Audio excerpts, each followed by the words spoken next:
Impact segment tonight, the decline of the American media continues. Headline News is affiliated with CNN. It was set up to give Americans a quick summary of the day's events. But a few years ago, its primetime programming began featuring opinion. But there's obviously trouble at Headline, as standards over there are now in question. Let me prove my point. Actress Ellen Barkin recently told the Los Angeles Times that the Tea Party is a very, very bad thing, and that Fox News lies to promote Tea Party values. Okay, Miss Barkin is entitled to her opinion, even though she did not give the newspaper any examples of lies, and the Times did not challenge her. Very simply, the LA paper saw fit to print the slander. Then Ms. Barkin continues her dishonest behavior on Headline News with Joy Behar on Monday night.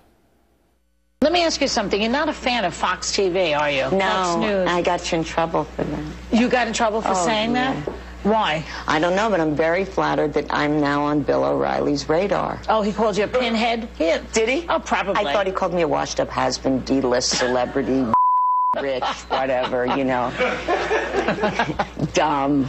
Yeah, so it's always the same It's route. always the same. Well, here's the problem with Ms. Barkin's statement. It's a flat-out lie. I have never mentioned Ellen Barkin on this broadcast, ever. And I would never call her names. Now, we know Ms. Behar. We know what she does. And today, HLN announced she will no longer be doing it on that network. Her show's finished at the end of the year. But the Headline News operation and CNN, which is a parent company, have an obligation not to allow blatant lies on their air and to challenge statements that are provocative like that one. So we have asked HLN to issue a written apology. We've also asked Ms. Barkin and Ms. Behar to do the same. We'll let you know what happens. But the bigger issue is the tremendous decline in the American media. It's now totally acceptable in many precincts to print or broadcast flat-out falsehoods, not even to bother confirming anything. Earlier this week, my book, Killing Lincoln, was attacked falsely. The Washington Post printed stuff that was outrageous, never bothering to call me. We'll deal with the people who put out those falsehoods in our Pinhead and Patriot segment a bit later on. And the smears don't just affect controversial guys like me. All politicians and famous people are targets. Any accusation becomes a front-page headline.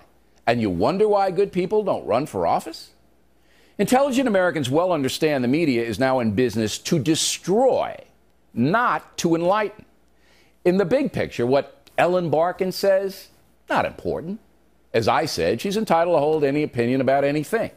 But Miss Barkin and Headline News are not entitled to lie on worldwide television. They are not entitled to do that. It is long past time for we the people to stop ignoring the tremendous decline in the American media. We have garbage 24/7 on television. We have outrageously harmful things on the internet. And we have a system whereby famous people cannot sue because they are public figures. That is harming our country dramatically. Again, we ask Headline News to correct the situation by issuing an apology and pledging not to do that kind of a thing again.